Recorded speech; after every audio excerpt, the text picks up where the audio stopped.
Xin chào tất cả các bạn. Hôm nay mình xin phép được chia sẻ kinh nghiệm cách cắt tỉa và trộn đất trồng lại cây hoa hồng sau khi đã chơi hoa xong. Mời các bạn cùng xem và tham khảo.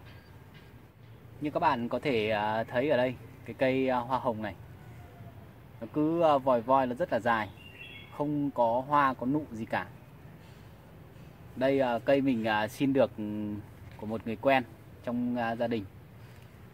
Đây, các bạn có thể nhìn thấy chậu rất là bé.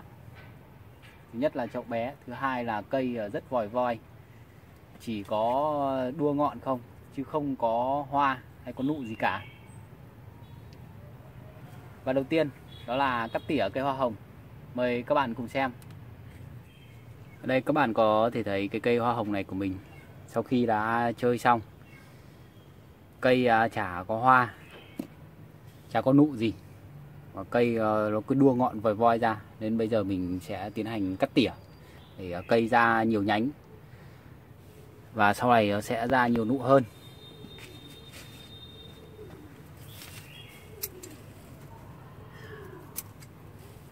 Các bạn cứ cắt tỉa cho nó ngắn hết đi.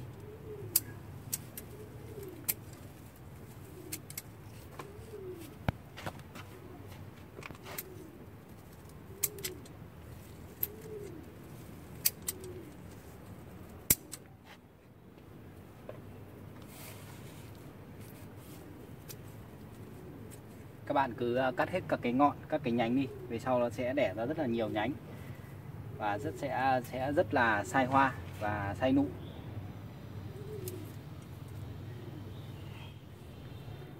Và tiếp theo là để đổ được cây hoa hồng này, đổ cây hoa hồng này ra mà vẫn giữ nguyên được bầu đất, thì các bạn lấy một con dao.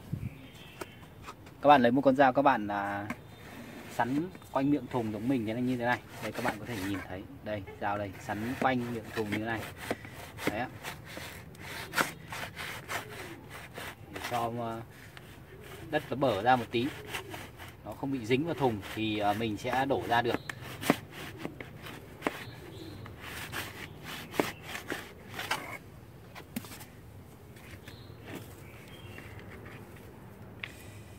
Đầu tiên các bạn giữ gốc, các bạn đổ ụp thùng ra. Đấy, đây của mình có thể nhấc được lên cả cái bầu đất đây. Bây giờ mình đã đặt vào đã và tiến hành chia sẻ cách trộn đất để trồng lại cây hoa hồng. Mời các bạn cùng xem tiếp với mình. Để trộn đất trồng lại cây hoa hồng, các bạn cần chuẩn bị cho mình những nguyên liệu như sau. Đầu tiên đó là đất trồng. Tiếp theo đến là phân bò tự nhiên đã qua xử lý, phân bò đã ủ hay mục đấy. Chấu hun, mỗi thứ 3 loại này, mỗi thứ một bao. Và tiếp theo đến đó là nấm đối kháng Trichoderma, và ở dưới đây NPK với thành phần bằng nhau. Xỉ than để chốc mình lót đáy, và một ít vỏ trứng giã nhỏ mịn. Tí mình vỏ trứng giã nhỏ mịn này mình trộn thêm vào đất để giúp cây có nhiều canxi và cứng cáp hơn. Và bây giờ ngoài cái xỉ than để bớt lại chốc lót đáy chậu để giúp cây thoát nước tốt, thì mình sẽ tiến hành vào để trộn đất trồng lại cây hoa hồng. Mời các bạn cùng theo dõi tiếp. Đầu tiên ta đổ đất và phân bò vào, mỗi thứ một phần bằng nhau.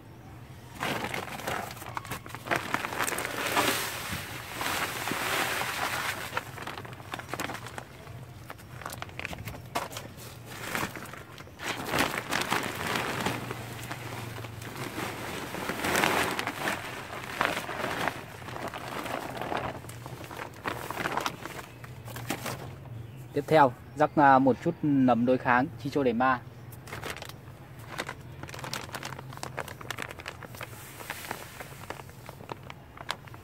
Nấm đối kháng Trichoderma này ạ. Một nắm rắc đều. trên bề mặt phân bò. Đồng đối kháng này có tác dụng phân hủy các chất hữu cơ và diệt các loại mầm bệnh gây hại cho cây trồng và cây hoa.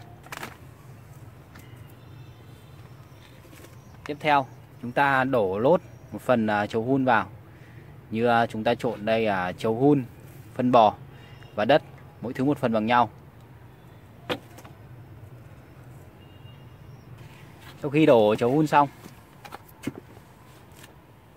ta cho một nắm vỏ trứng giã nhỏ mịn.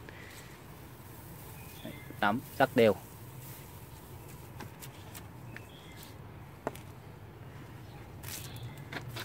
Và một nắm nhỏ NPK. Đây các bạn có thể nhìn rõ đây.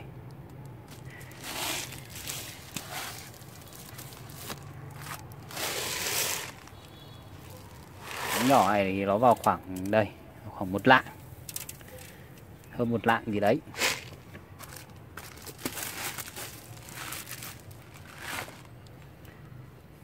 Và cuối cùng chúng ta trộn đều lên.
Sau khi đã trộn đều xong thì đất sẽ rất là tơi xốp.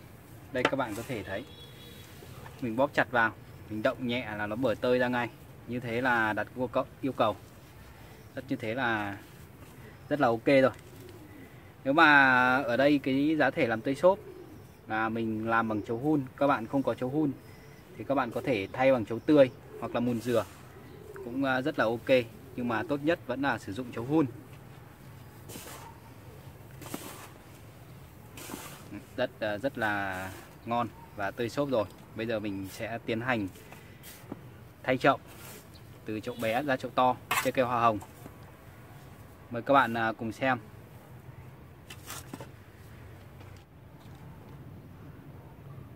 Như đây các bạn có thể thấy mình dùng chậu trắng. Các bạn nhớ đục lỗ thoát nước ở dưới đáy chậu nhá. Đây mình dùng chậu trắng to này. Đầu tiên mình đổ xì than vào, lót đáy để giúp cây hoa hồng thoát nước tốt hơn.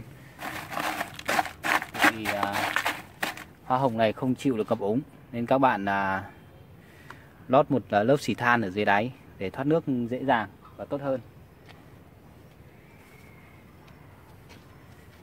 Tiếp theo các bạn đổ cây hoa hồng ra và đặt vào như lúc nãy mình đã làm rồi đấy.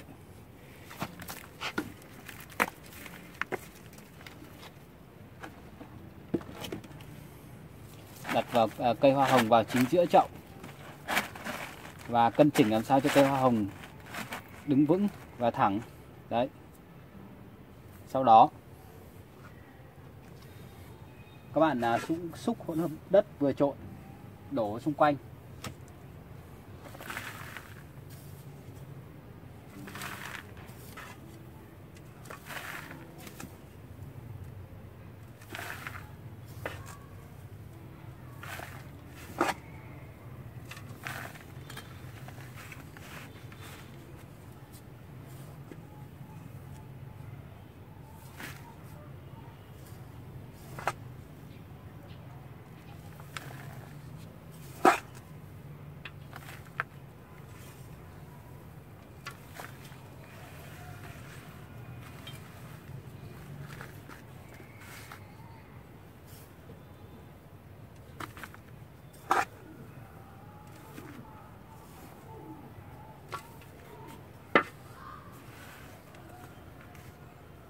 Sau khi đã đổ đầy đất xung quanh, các bạn ấn chặt xung quanh đi, ấn chặt xuống cho nó chặt tay là được, chứ đừng ấn chặt quá nó thành lì đất đấy. Chặt tay như này là ok, chứ không nên ấn chặt quá nó lì đất thì cái rễ cây của cây hoa hồng này nó sẽ bí, nó không phát triển được rễ.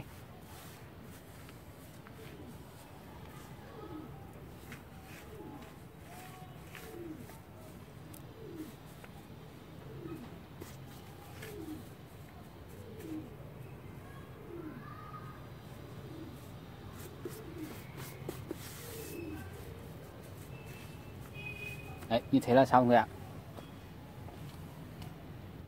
Và sau khi đã chuyển chậu cho cây xong và thêm đất mới thì các bạn tiến hành tưới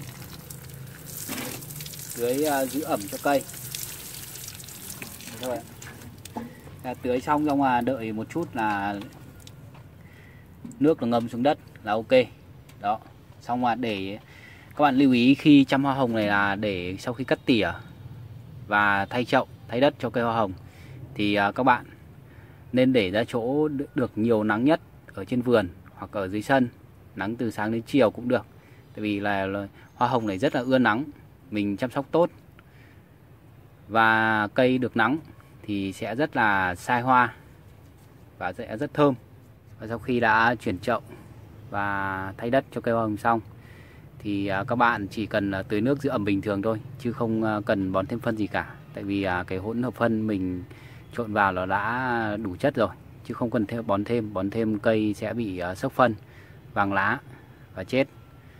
Và tiếp theo như chăm sóc cây trong thời kỳ nụ và ra hoa. Đây, như các bạn có thể thấy cây này của mình đây đang ra hoa và rất là nhiều nụ. Thì mình cũng trộn đất, cắt tỉa và chuyển chậu cho cây, cũng như trong clip mình vừa chia sẻ với các bạn thôi. Và để cây sai hoa và được tươi tốt sau khi chuyển chậu thì mình có tưới thêm phân trứng sữa pha loãng. Về phân trứng sữa, cách làm phân trứng sữa và cách tưới bón mình đã có một clip riêng chia sẻ với các bạn. Mời các bạn theo dõi clip đó, cách làm phân trứng sữa bón cho rau và các loại cây hoa. Và cuối cùng, video clip mà chia sẻ cách cắt tỉa và trộn đất thay chậu cho cây hoa hồng của mình đến đây xin phép được kết thúc. Các bạn có chỗ nào không hiểu, xin để lại câu hỏi ở dưới phần bình luận. Mình sẽ trả lời đầy đủ và dễ hiểu hơn. Xin chào các bạn. Cảm ơn các bạn đã theo dõi video.